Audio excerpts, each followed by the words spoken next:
বিপাকে পড়লে অনেক কিছু যুক্তি সাজানো যায়। যেমন দেখুন বর্ধমানের ফুসফুস আমরা দেখিয়েছিলাম, শশাঙ্ক বিরাট জলাশয় ভরাট হয়ে যাচ্ছিল।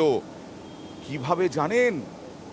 2000 শুনলে অবাক হয়ে যাবেন, 2014 সালে যিনি পুরো চেয়ারম্যান ছিলেন তার সই জাল করে এই জলাশয় কনভার্ট হয়ে গেছিল। ভাবা যায়? জলা জমি পুরসভার চেয়ারম্যানের এই কাগজপত্রগুলো একটু দেখাবো। আমাদের কাছে কাগজ রয়েছে, প্রমাণ রয়েছে, আমাদের কাছে প্রমাণ রয়েছে এবং আমাদের প্রতিনিধি আপনাদেরকে বলবেন যে কেন প্রমাণ দেখাচ্ছি, কি প্রমাণ দেখাচ্ছি। সই জাল করেই শশাঙ্ক চুরি, পুলিশ প্রশাসনের দ্বারস্থ হয়েও কোনো লাভ হয়নি। চেয়ারম্যানের অভিযোগ, তৎকালীন পুরসভার চেয়ারম্যানের অভিযোগে নিয়ে তদন্ত চালায়নি পুলিশ। কথা বলবো শরদিন্দুর সঙ্গে। শরদিন্দু, আমরা কি প্রমাণ দেখাচ্ছি, কি রয়েছে তাতে? সই জাল করলো কে, কিভাবে করলো? অয়নদা, যেটা বিষয় যে শশাঙ্ক জলা, সেই শশাঙ্ক জলা যারা আজন্ম দেখে আসছেন সেটা জলাভূমি, সেই জলা শালি হয়ে কাগজে কলমে তা একেবারে হাউজিং কমপ্লেক্স হয়ে গেছে এবং তা করা হয়েছে পৌরসভার চেয়ারম্যানের একেবারে সই জাল করে, পৌরসভার নামে নকল প্যাড তৈরি করে এবং সেই এনওসি নেওয়া হয়েছে। পৌরসভার চেয়ারম্যান স্বরূপ দত্ত যখন চেয়ারম্যান ছিলেন তিনি বর্ধমান থানাকে লিখিতভাবে অভিযোগ করেছিলেন। এই অভিযোগপত্র আমার হাতে রয়েছে। সেই অভিযোগপত্র আমরা নিউজ 18 বাংলার মাধ্যমে সব দর্শকদের দেখাচ্ছি। তিনি স্পষ্ট উল্লেখ করেছেন যে লেটার হেড, চিঠি পর্যন্ত নকল মেমো নাম্বার বসানো হয়েছিল, তার সই জাল করা হয়েছিল, তারপরে এনওসি নেওয়া হয়েছে। সেই এনওসি জাল এনওসির ভিত্তিতে একেবারে তলে তলে কাগজে কলমে জলাকে হাউজিং কমপ্লেক্স করে দেওয়া হয়েছে। জলা শালি থেকে বাস্তু হতে পারত, কিন্তু সেখানে উল্লেখ করে দেওয়া হয়েছে একেবারে হাউজিং কমপ্লেক্স এবং সমস্তটাই হয়েছে জাল নথির ওপর ভিত্তি করে। এবং তিনি শুধু মুখে বলেননি, তিনি বর্ধমান থানায় লিখিত অভিযোগ জানিয়েছেন। সেই অভিযোগপত্র সমস্ত সংশ্লিষ্ট সমস্ত প্রশাসনের দপ্তরে পাঠিয়েছেন। এরপরে না হয়েছে কোনো তদন্ত। পৌরসভার পক্ষে বিরোধীরা সমালোচনা করতে ছাড়ছেন না। আমি আসবো শরদিন্দু, বিরোধীরা কি বলছেন একবার দেখাবো।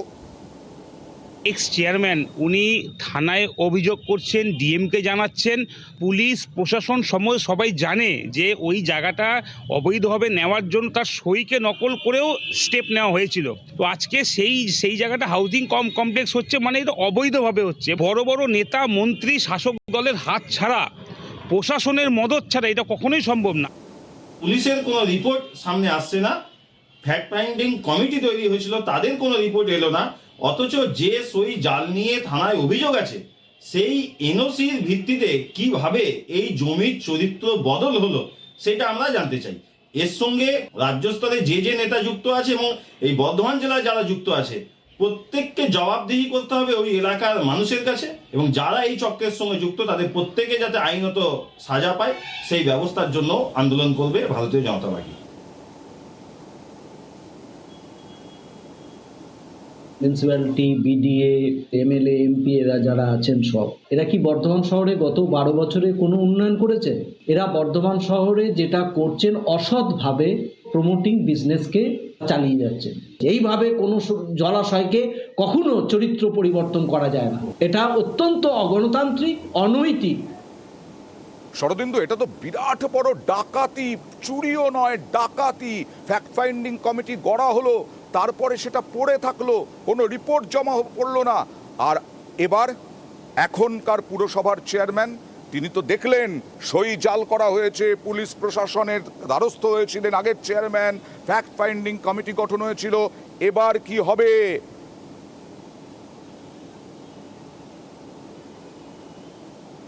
একেবারেই অয়নদা সেই প্রশ্নই সামনে আসছে। পৌরসভার চেয়ারম্যান, বর্তমান চেয়ারম্যান, তিনিও স্বীকার করে নিচ্ছেন যে সেই সময় সই জালের একটা অভিযোগ জমা পড়েছিল, সেই নিয়ে অনেক কথা হয়েছিল, কিন্তু তিনি নাকি সেই ফাইল আর খুলে দেখেননি।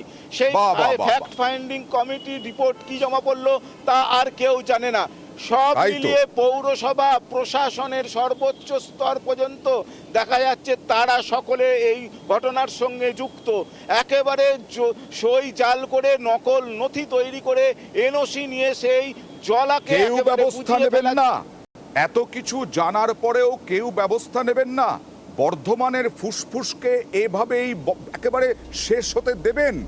ভাবা যায় এই ডাকাতি যারা করেছে তাদের বিরুদ্ধে ব্যবস্থা নেবেন কিনা পরের কথা, কিন্তু এই যে বেআইনি নির্মাণ, অবৈধ নির্মাণ, এটা বন্ধ হবে না?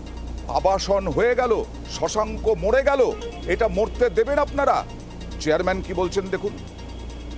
তো যথা নিয়মে ওগুলো অর্ডার হয়েছে গভর্নমেন্টের পক্ষ থেকে, ডিএলআরও অফিস থেকে ওগুলো কনভার্সন হয়েছে। শালি থেকে হাউজিং কমপ্লেক্স বলেই একবার উল্লেখ করে ওটা চেঞ্জ হয়েছে।